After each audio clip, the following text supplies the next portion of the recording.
Bonjour à tous, c'est GameGame2 et nous nous retrouvons pour une nouvelle vidéo après séance consacrée à Star Wars, les derniers Jedi, The Last Jedi. Enfin le film tant attendu par les fans. Cela fait maintenant près de 2 ans qu'on attend ce film, la suite du Réveil de la Force, sorti en 2015. Et non pas Rogue One, sorti en 2016, qui d'ailleurs était un excellent film au passage. Mais c'est vrai que Star Wars, le Réveil de la Force, quant à lui, était pour moi le moins bon de la saga, tout en étant un bon Star Wars, mais ça restait quand même, si je devais choisir dans tous les Star Wars, c'était vraiment lui le moins bon, puisqu'il y avait des moments beaucoup trop simplifiés, et surtout il n'y avait pas Dark Vador.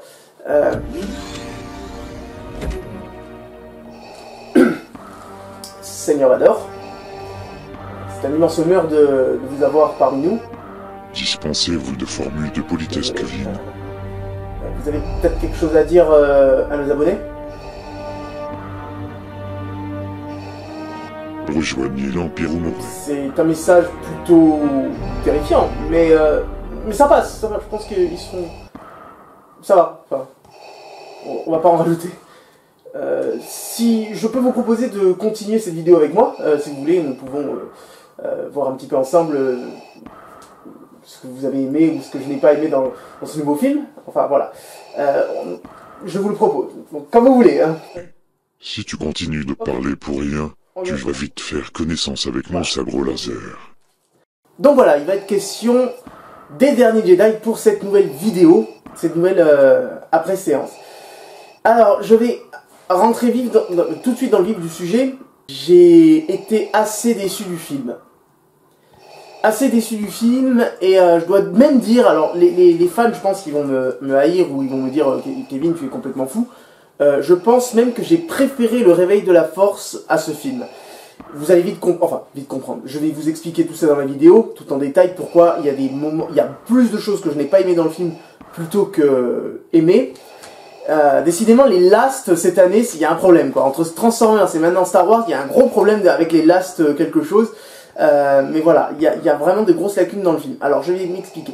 Alors déjà, le film commence, je dirais, quelques jours peut-être après les événements du Réveil de la Force, peut-être même quelques heures même d'ailleurs, puisque on retrouve directement la scène où on voit Luke qui rencontre Rey. Donc en plus, ce qui est beau, enfin j'ai bien aimé, je suis allé le voir en 3D le film d'ailleurs. Tu l'as vu en 3D? Oui, en 3D. Tu devrais être ridicule avec les lunettes 3D, plus tes lunettes de vue. D'accord. Donc voilà, je suis allé le voir en 3D, et en plus, le plan, quand le film commence, c'est un plan en contrebas, si vous voulez, on voit les vaisseaux et tout qui vous arrivent. Et je trouve vraiment, alors pour le coup, je trouve que la 3D était très bonne. D'habitude, moi, je n'aime pas la 3D. J'ai vraiment trouvé la 3D vraiment très bonne. Après aussi, peut-être parce que c'est Star Wars, mais j'ai vraiment beaucoup aimé la 3D dans ce film. Donc, c'était un plan d'ailleurs, comme je vous ai dit, en plongée. Et on voit en fait l'évacuation de la résistance, puisque le premier ordre arrive. Et donc voilà, ça rentre tout de suite. Les premières minutes du film, j'étais super content. Je me suis dit putain, ça va être génial, ça a l'air vraiment génial et tout. Donc il y a une bataille spatiale assez bonne. Et puis commence à arriver un des problèmes du film qui va arriver très souvent dans le film, l'humour. Donc en fait, si vous voulez, si vous vous rappelez bien du général Hux dans le Réveil de la Force, c'est un petit peu le Tarkin de cette nouvelle trilogie, mais pas trop. Vous allez vite comprendre pourquoi. En fait, je trouve que Tarkin, ils l'ont vraiment, comment dire, c'est le souffre-douleur des deux méchants, des deux protagonistes méchants dans le film. Je trouve ça assez ahurissant, parce que dans le premier, c'était quelqu'un d'important, c'était quelqu'un qui a inspiré apparemment le respect, même Kylo Ren, il était souvent en conflit avec lui, et il allait pas plus que ça avec lui, il a jamais menacé ou quoi que ce soit, et là pour le coup je trouve qu'ils l'ont vraiment,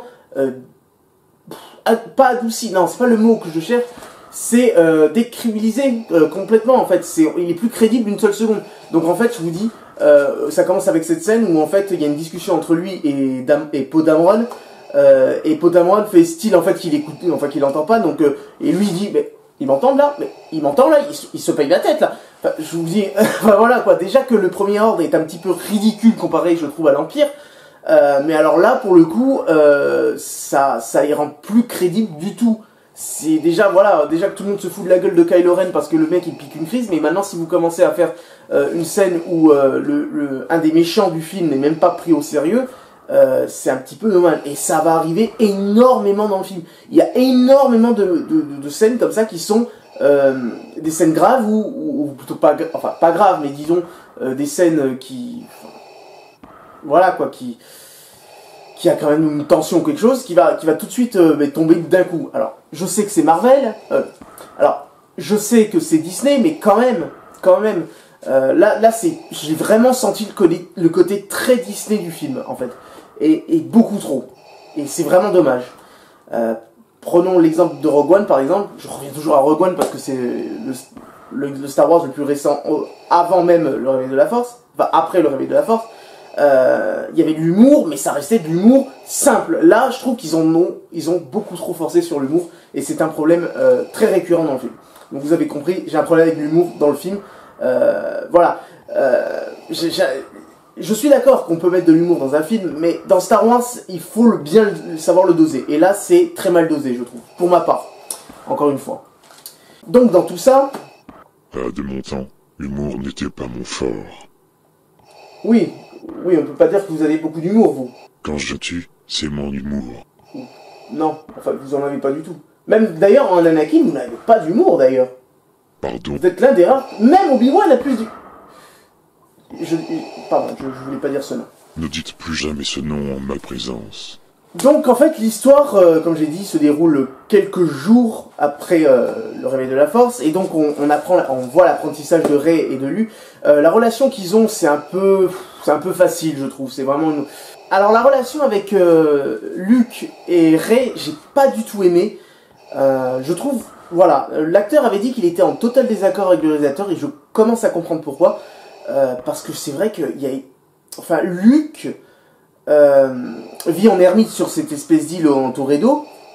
Donc voilà, parce que voilà, pour lui, il a échoué avec Ben Solo, donc Kylo Ren, il a échoué avec les Jedi, il a échoué dans sa mission que Yoda l'avait confiée. Pour lui, il a échoué, donc il vit reculé dans la galaxie, tout seul, avec des espèces de créatures. Alors, il y a deux créatures, il y a les Progs, alors ça, c'est la grande... c'est les nouveaux BB-8, c'est les nouveaux R2D2 de ce film. Ils ne servent à rien dans le film. Alors attention, parce que jusqu'à présent, même Jar Jar Binks servait mieux que ces personnages. Ces petits trucs ne servent à rien. Ce sont des peluches on pouvait mettre le logo Toys R Us dessus, c'est la même chose, quoi. C'est vraiment que pour attirer les gosses. C'est vraiment que pour faire un jouet de ces créatures. Et enfin, je veux dire... c'est devenu ça, enfin ça a toujours été ça Star Wars, mais là c'est trop flagrant. Là même, voilà, BB-8 il servait à quelque chose dans le Réveil de la Force, il sert aussi là, R2D2 a toujours servi dans tous les films, enfin voilà. Et là, et même Jar Jar Binks, même si tout le monde le détestait, il servait à quelque chose, enfin il faisait quelque chose dans le film, il le faisait bêtement certes, mais ça servait quand même parfois à quelque chose dans le film. Là, je vois pas l'utilité de ces personnages. Ils sont super mignons. Alors, tout le monde a rigolé quand on les voit dans la salle. À un moment, il y a Chewbacca qui mange, je crois, mais d'ailleurs, un de leurs congénères. Et il y en a un, il a un petit regard tout triste et tout. On a trop envie de les prendre dans nos bras et de leur faire des câlins. Mais franchement, voilà, encore un truc il y a énormément de trucs qui ne servent à rien dans le film. Voilà. Donc, comme je disais, Luke vit avec ces espèces de créatures, et d'autres créatures qui sont des espèces de... On peut appeler ça... Des bonnes sœurs, ouais, entre guillemets, ils sont habillés comme des bonnes sœurs, pratiquement, et il y a des moments aussi assez marrants avec ces personnages, mais voilà, c'est encore trop d'humour, selon moi. Donc voilà, Luke vit reculé, on va y arriver, donc il vit reculé, tout ça, et la relation qu'il a avec Rey... je pensais que ça allait être une relation beaucoup plus... Enfin... c'est un peu la relation qu'il avait avec Luke et Yoda. Mais je sais pas, il y a des fois où ça marche pas. Ça marche pas du tout. Et c'est souvent lié à Ben Solo. Pour moi, alors, voilà, un des problèmes du film, c'est Kylo Ren. J'aimais beaucoup le personnage de Kylo Ren, même si pour ma part, j'ai toujours dit que Kylo Ren aurait dû être une fille. Une fille? Oui. T'es sérieux? Oui, une fille. Tu trouves pas qu'il y a assez de filles dans Star Wars? Bah, ça aurait eu de la gueule quand même. Ouais, j'avoue. Vous imaginez? Une petite fille? Une méchante, bien badass comme moi. Voilà. Voilà, donc moi j'ai toujours j'ai toujours voulu qu'en fait Kylo Ren ce soit une fille. Bon, malheureusement c'est un homme. Et voilà, Kylo Ren, c'est vrai que tout le monde se paye sa tronche depuis tout simplement la sortie du Réveil de la Force.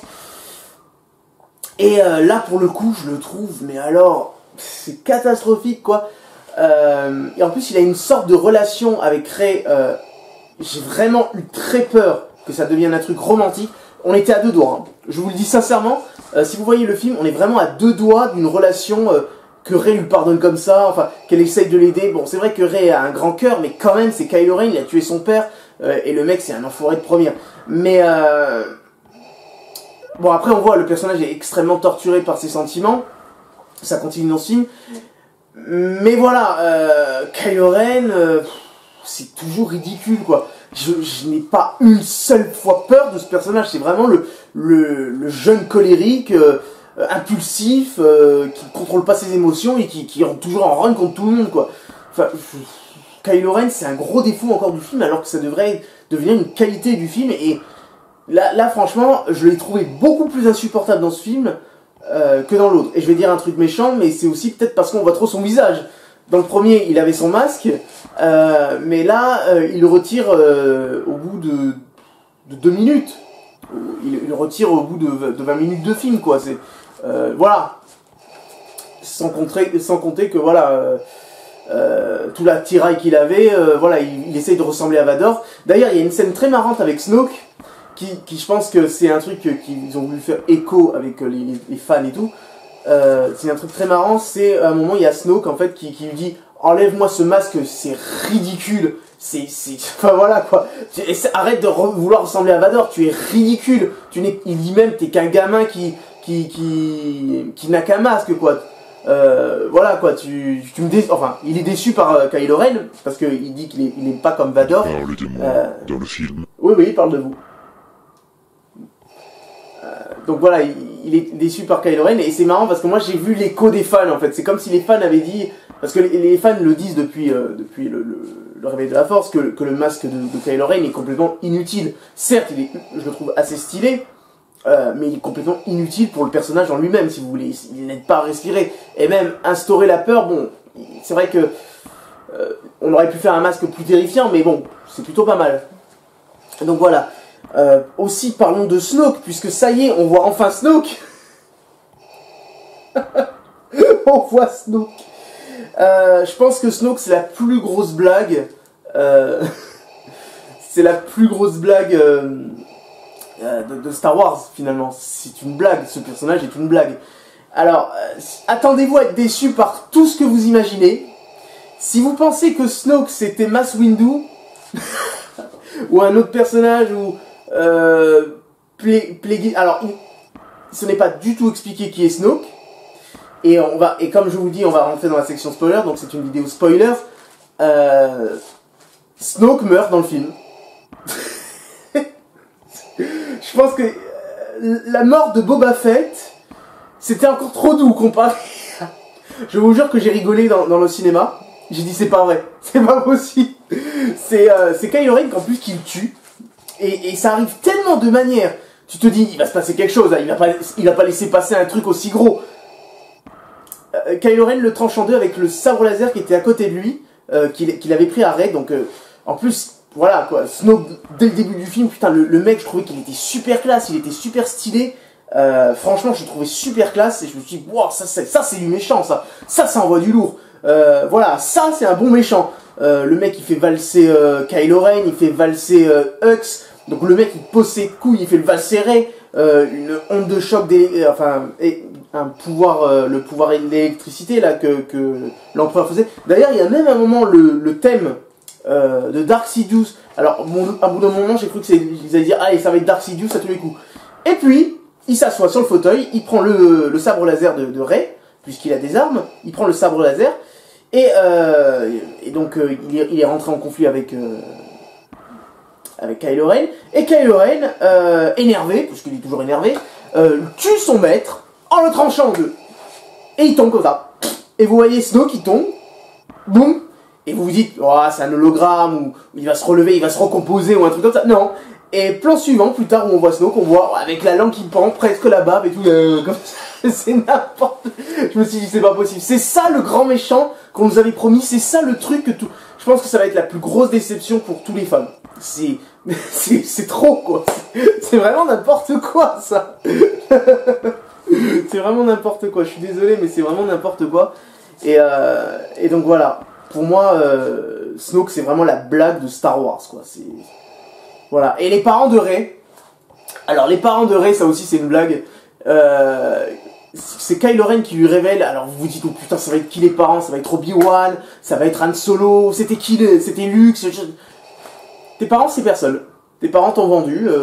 Ils n'étaient personne. C'était des ferrailleurs qui t'ont vendu pour un peu de nourriture.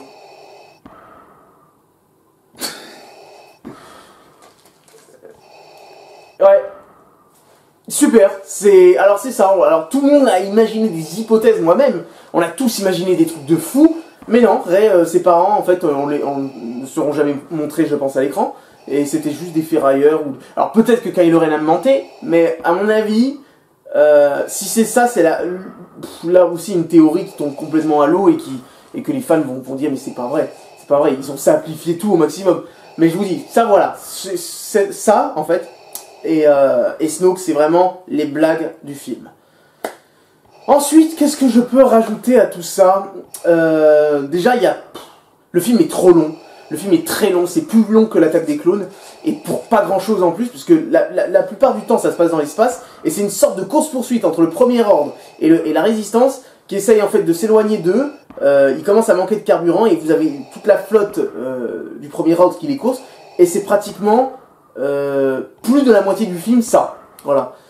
Après, pour ce qui est du reste, l'histoire, comme je vous l'ai dit, l'histoire est vraiment... Il y a trois arcs, en fait, si vous voulez. Il y a trois... on va suivre... Non, quatre. Il y a quatre choses qui se passent, en fait. Vous avez la formation de Rey avec Luke et tout ça. Donc vous avez Luke, Rey, Chewbacca. Vous avez d'un côté Poe... Leia et toute la résistance. Vous avez d'un autre côté Finn qui part en mission qui ne sert à rien. Voilà. C'est une mission qui ne sert à rien. Alors, vous allez entendre des mots. Il y a énormément de choses qui servent à rien dans ce film. Et là, voilà. La mission que Finn fait avec un nouveau personnage qui se nomme Rose, qui ne sert à rien non plus dans le film. Elle ne sert strictement à rien, sauf peut-être à sauver à un moment la vie à Finn. Mais elle ne sert pas à grand chose. Ils arrivent sur une planète qui ne sert à rien, un casino dans Star Wars, pourquoi pas, mais là franchement c'est... Enfin moi ça m'a sorti complètement de Star Wars, je me suis dit mais on est où là? On est dans les Gardiens de la Galaxie? On est dans quoi là? Enfin, j'ai pas du tout aimé ce passage. Vous pouvez dire... Voilà, après ça apporte quelque chose de différent de ce qu'on a pu voir jusqu'à présent. En plus c'est un peu la ville économique de Star Wars, on va dire, c'est là où se joue... où se rencontrent par exemple des fournisseurs d'armes et tout ça. Mais bon, de toute façon c'est une mission qui ne sert à rien pour trouver un personnage qui ne sert à rien. Enfin c'est un personnage qui... Alors je comprends pas l'intérêt de ce personnage, j'ai oublié le nom du personnage dans le film, je suis désolé. Alors vous avez, pour ceux qui ont vu le film, c'est un personnage qu'ils ont fait zozoter. Voilà, il a une sorte de zozotage. Et comme ça, il parle comme ça. Et je comprends pas ce que ça apporte à l'histoire, je comprends pas ce que ça apporte au film, et surtout au personnage, pourquoi ils l'ont fait zozoter, quoi, je comprends pas. J'ai pas d'explication. J'ai rien contre les gens qui zozotent, voilà, c'est un handicap comme un autre, mais qu'est-ce que ça a apporté au personnage? C'est un personnage, c'est une sorte de contrebandier, qu'on engage pour faire quelque chose qui ne servira à rien, puisque en fait il devait comment dire, ça devait couvrir la fuite de la résistance qui se fait courser par le Premier Ordre, sauf que ça va pas servir puisque le plan tombe à l'eau, et puis en plus les résistants ils en prennent plein la gueule dans le film. D'ailleurs même le Premier Ordre en prend plein la gueule. Enfin voilà, et aussi qu'est-ce que j'avais à rajouter? Ah oui, et Phasma, le capitaine Phasma, un personnage que j'avais beaucoup d'espoir dans ce nouveau film. Je me suis dit ils vont faire quelque chose de sympa avec elle, ils vont faire plus de trucs avec elle. Elle a combien? Allez, 1 minute ou 2 dans le film. Elle meurt. Voilà. Un personnage qu'on aurait pu encore garder, mais non, et il a font tuer. C'est n'importe quoi. C'est n'importe quoi. Qu'est-ce qu'il y a aussi? Léa qui nous fait du Avenger. Léa qui est propulsée à un moment dans l'espace.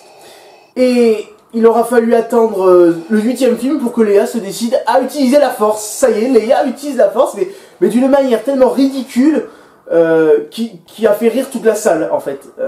En fait, si vous voulez, elle est inconsciente dans l'espace, puisqu'il y a une explosion. Elle est inconsciente dans l'espace. Et puis, tout d'un coup, elle sent la force. Et elle tend sa main. Elle se laisse guider. Et elle retourne dans le vaisseau. Un truc qu'on n'a jamais vu dans aucun Star Wars, mais voilà. Dans l'espace, apparemment, si vous êtes dans l'espace, je sais que voilà, Star Wars n'a jamais été un truc très réaliste sur l'espace. Par exemple, quand il y a des explosions, normalement il n'y a pas d'explosion dans l'espace, il n'y a pas de feu dans l'espace, il n'y a même pas de bruit dans l'espace. Mais ça passait. Mais alors là, c'est beaucoup trop gros. C'est beaucoup trop gros. Moi-même, je me suis dit, c'est pas possible, ils ont pas fait ça. Pas dans un Star Wars, dans une capote ou quoi. Après, voilà. Et aussi les nouveaux pouvoirs qui sortent un peu de nulle part. Donc maintenant, il y a le pouvoir de se dédoubler. Ça sort de je sais pas où. Je crois que Disney croit qu'en fait, Star Wars, c'est Marvel, en fait, j'ai l'impression. Je n'ai jamais vu ce pouvoir. Un dédoublement. Luke, à un moment, se dédouble. Il est sur une planète, et en fait, il se dédouble sur une autre planète. Il peut même interagir avec d'autres personnages, puisqu'à un moment, il fait un combat avec Kylo Ren en se dédoublant. Mais voilà, j'ai pas compris. Votre fils fait des trucs très bizarres, Seigneur Vader. Oui, il fait des trucs très bizarres. D'ailleurs, en restant sur Luke, il y a un moment où je suis pas du tout d'accord. Je pense que c'est l'une des choses que en fait Mark Hamill n'était pas du tout d'accord.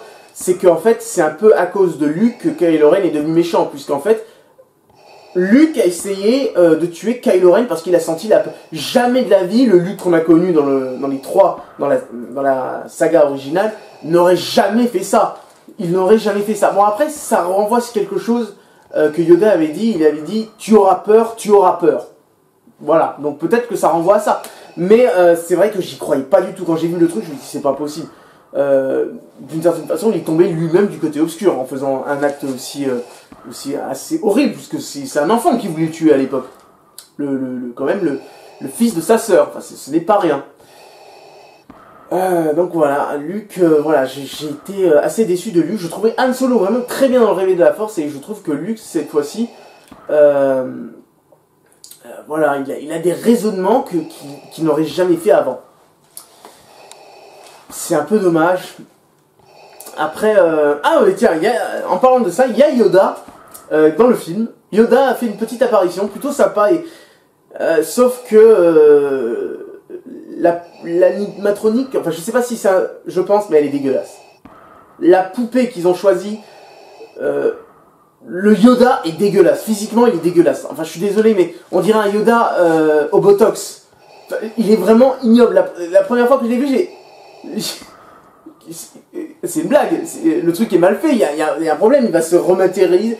Non, c'est Yoda. Il est comme ça. Vous avez comme il a des joues de hamster, une petite bouche. Il parle comme ça. Voilà, je trouve assez moche. Bon, après, je suis vraiment content de revoir Maître Yoda. Ça, par contre, je m'y attendais pas du tout. Je pensais pas qu'ils allaient le faire. D'ailleurs, j'aurais même aimé qu'ils fassent Obi-Wan et Anakin dans le film, mais pendant tout le film, je me dis, allez, il va avoir Anakin, allez, il va avoir Obi-Wan qui vont aussi arriver. Bah non. Bon, je suis content qu'il y a Yoda. Il a quand même sa petite scène dans le film, donc ça c'est cool, son petit caméo. Donc ça c'est plutôt cool. Et donc voilà. Après, bon, c'est vrai que là, vous avez compris, j'ai énormément critiqué le film pour beaucoup de choses. Les personnages d'avant, je les aime toujours autant. Rey, Poe Dameron, Finn, je les aime toujours, mais voilà, les nouveaux personnages n'apportent rien de concret à l'histoire. Il y a un personnage que j'y crois pas une seule seconde, c'est le personnage, j'ai complètement oublié son nom, je suis désolé. C'est un personnage, en fait, c'est une sorte de sénatrice de la résistance, que pendant toute la moitié du film, vous allez apprendre à détester, vous allez la détester, puisque vous avez l'impression qu'en fait c'est une lâche qui ne pense qu'à elle, et à la dernière minute, enfin pas du film, mais de leur plan d'évasion, vous allez vous apercevoir qu'en fait la meuf elle est prête à se sacrifier totalement, quoi, et au passage elle détruit la moitié de la flotte du premier rang, enfin, voilà. Donc voilà, j'ai pas d'autre chose à rajouter là-dessus. Donc voilà, vous l'aurez compris, j'ai été assez déçu des derniers Jedi, je m'attendais à beaucoup mieux. C'est beaucoup trop Disney. Alors c'est dommage parce qu'il y a des plans vraiment magnifiques. En particulier, la bataille finale, je trouve vraiment les plans magnifiques dans cette bataille. Ça rappelle Hoth, c'est vrai, mais avec cette espèce de fumée, enfin la fumée. Parce qu'en fait, la planète, c'est du sable, enfin du sel, et en dessous, c'est rouge, et donc ça fait vraiment des trucs magnifiques. Donc parfois, vous avez dû le voir dans les bandes annonces, la fumée rouge, là, je trouve ça magnifique. Et donc voilà, et je trouve que... Voilà, je suis assez déçu de tout ça. Je suis assez déçu de ce film. Je pensais pas être déçu à ce point-là, et c'est vraiment la première fois que je suis vraiment déçu devant un Star Wars. Sans compter en plus le plan final du film, c'est une catastrophe, c'est horrible. Le plan final du film est horrible. Je vous laisse le voir dans mes... J'ai pas compris le plan final du film. La dernière scène qu'on voit du film, j'ai pas compris. J'ai pas compris. Donc voilà, Seigneur Vader, avez-vous quelque chose d'autre à rajouter? Ce film me consterne. C'est bien ce que je pensais. Je pense que nous sommes tous deux du même avis. Que c'est assez médiocre et c'est assez mauvais. Alors peut-être que beaucoup vont dire « Ouais, mais tu es fou, il est quand même meilleur que le Réveil de la Force ». Non, je suis pas d'accord. Je le trouve moins bon que le Réveil de la Force. Beaucoup trop long. Et beaucoup trop de choses inutiles dans un Star Wars. C'est quand même assez ahurissant que la moitié des trucs du film ne servent à rien.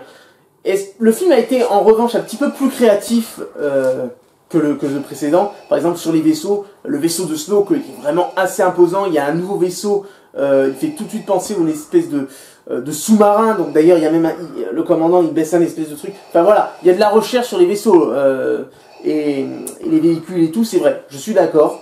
Je trouve vraiment qu'il y a beaucoup plus de recherche, mais voilà, c'est vraiment pas un Star Wars qui va me rester dans les annales.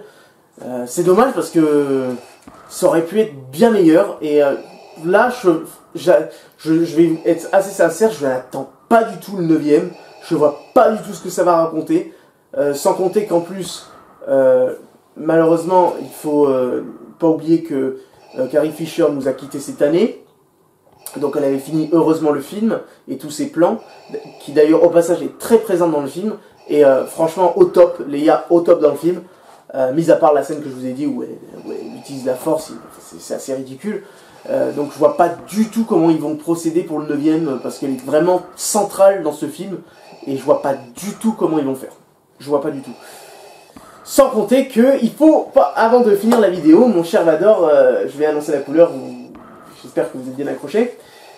Luke meurt dans le film, et la mort de Luke ne m'a fait ni froid ni chaud, ce qui est quand même inconcevable. Quand Han Solo meurt dans le Réveil de la Force, j'ai vraiment retenu mon souffle, j'étais vraiment scotché à mon écran, je me suis dit c'est pas possible, ils l'ont fait. Enfin voilà, c'était vraiment une scène poignante et vraiment très intéressante. Là, quand... comment dire, il meurt d'épuisement, comme Yoda, mais beaucoup moins bien, parce que le mec, on le voit quand même assez en forme, il est quand même...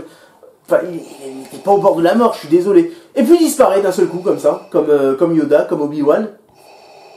Et je comprends pas pourquoi.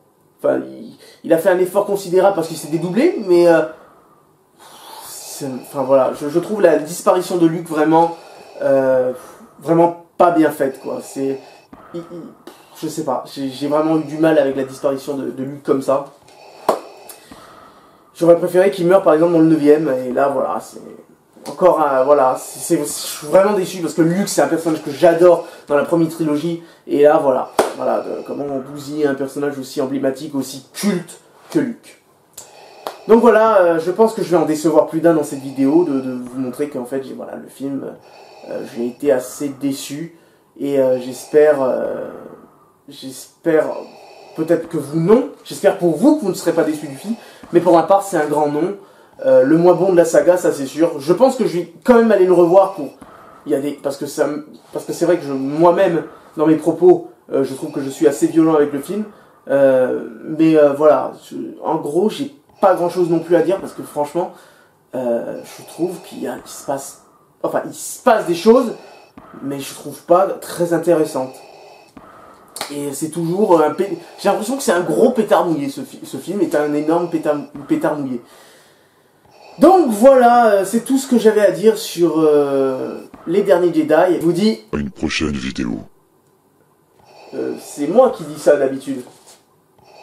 Enfin, d'habitude, dans les vidéos, c'est moi. Aucune importance. Oui, mais non, attendez, on est sur ma chaîne.